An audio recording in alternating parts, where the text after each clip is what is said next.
The Los Angeles Lakers' first half of the 2021-2022 NBA season hasn't gone quite as planned, which means, well, maybe less than you might expect for the rest of the season. It does not rule out the possibility of this club achieving even its loftiest aspirations. There are issues to be addressed, to be sure, but there's still a trade deadline ahead and several months of the regular season left to complete the task of getting everything in order. Oh, and they still have both LeBron and Anthony Davis, which is as solid of a reason as any to hold out for a championship as they can muster. However, there's no doubt that the front office needs to upgrade the squad, and following these areas stand out as apparent priority points. So let's break down what exactly the Lakers need to do to win the 2022 NBA championship. First up, perimeter stoppers. The Los Angeles Lakers are just one season removed from being the best defensive team in the whole NBA, according to defensive efficiency.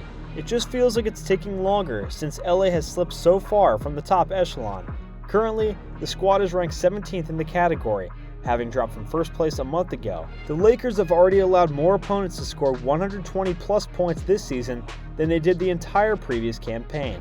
To put this in perspective, scoring has decreased by about 4 points per game across the league from an average of 112.1 points per game to 108.3. The Lakers have had defensive breakdowns at every level this season, but perimeter defense has been a particular source of frustration.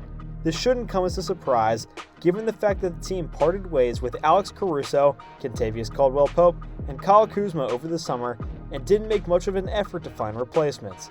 After only 1 month in the rotation, Kent Bazemore, who is probably a non-insignificant part of the replacement plan, was released.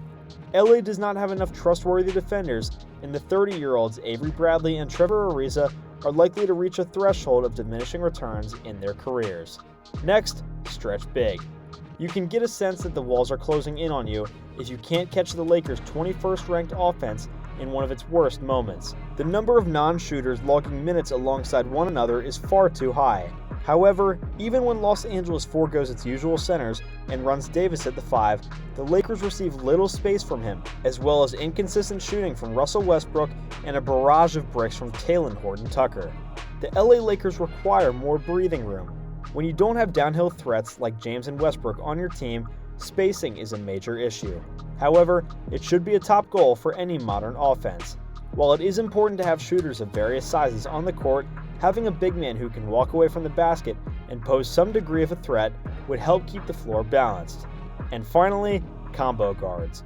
Though a shot creator who can play both on and off the ball may be out of reach for the Lakers at this time, he would be an excellent addition to the squad. Someone who is in complete command of the ball will only be able to play for a limited number of minutes since the majority of possessions will go through James and Westbrook.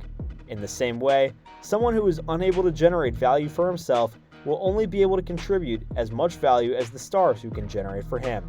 Derek White of the San Antonio Spurs would be an ideal acquisition because he's capable of playing either guard position on both ends of the court at the same time. It's possible that the Lakers will consider Norman Powell of the Portland Trail Blazers, assuming that his contract doesn't defer them from signing him. The question is whether or not LA has enough trade chips to cover the cost. That will ultimately depend on how other teams value Talen Horton-Tucker, Kendrick Nunn, and a first-round selection that won't be traded for nearly a decade if the deal goes through. Well guys, thank you so much for tuning in.